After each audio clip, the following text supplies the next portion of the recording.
Welcome back to The Explainer. Today, we're digging into Michel Foucault's groundbreaking work, Madness and Civilization, but we're going to look at it through a really specific lens, urbanism. See, this isn't just a history of ideas. It's really a story about how our cities, the streets, the buildings, the whole layout, became tools for sorting people, and how the walls we build can literally change what it means to be human. So let's start with a big question, one that really makes you look at your own city a little differently.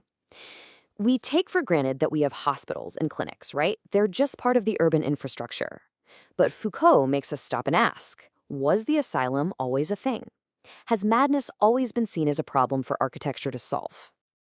At the heart of Foucault's argument is this incredibly fast, radical transformation. During the Renaissance, madness was just part of the city's street life. It was visible, it was vocal, it was there. And then, almost overnight, in the classical age, it gets yanked off the streets, silenced and locked away.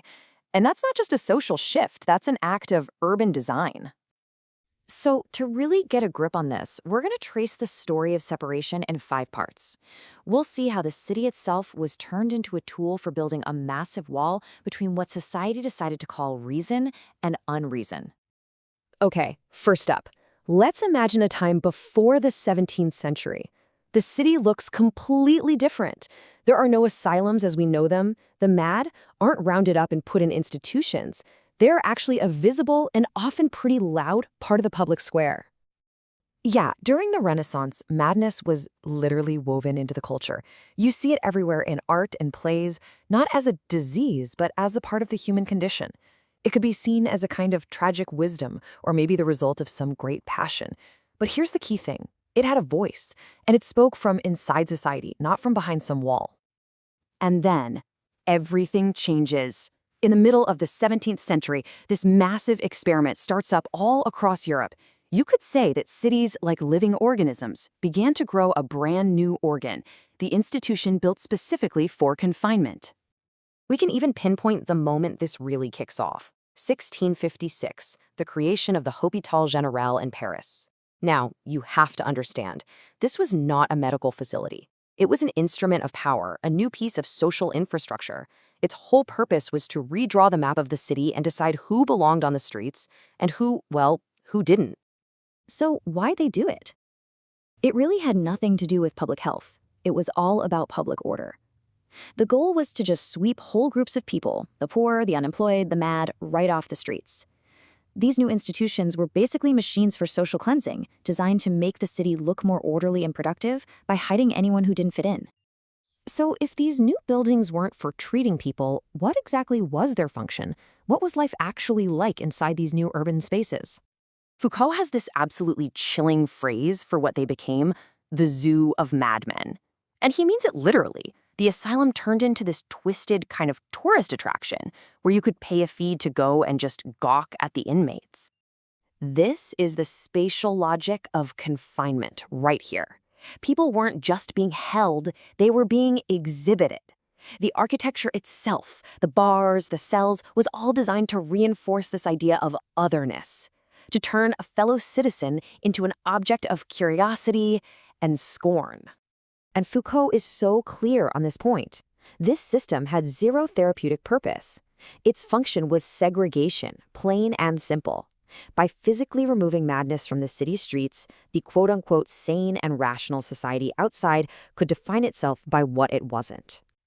Think about what that quote is saying. By designing spaces that treat people like animals, society was doing more than just silencing them. It was architecturally abolishing their humanity. The walls of the asylum weren't just confining bodies. They were built to erase identities.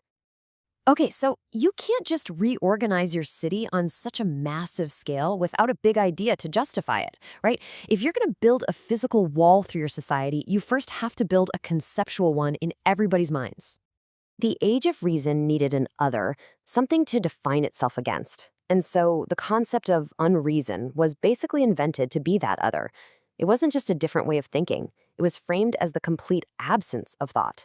And that idea became the philosophical blueprint for the physical walls of the asylum.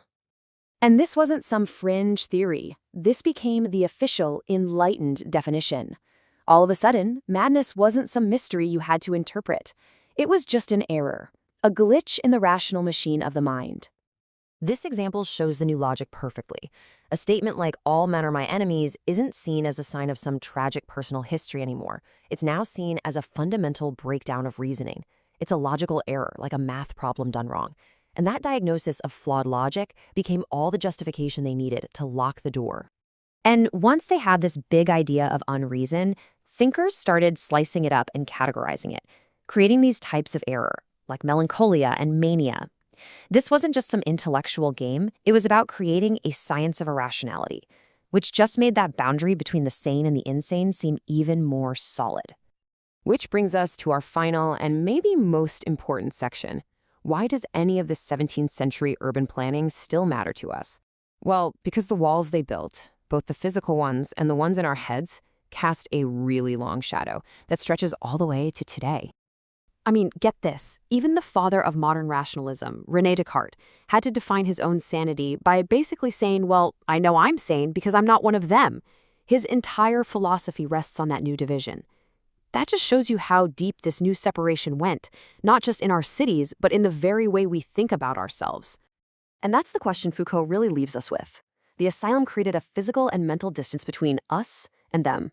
Now, today, we might use different words, like neurotypical and neurodivergent, but we really have to ask ourselves, how much of our modern approach to mental health is still shaped by that first fundamental act of separation? How do the invisible walls of stigma and misunderstanding continue to shape the social geography of our own cities today?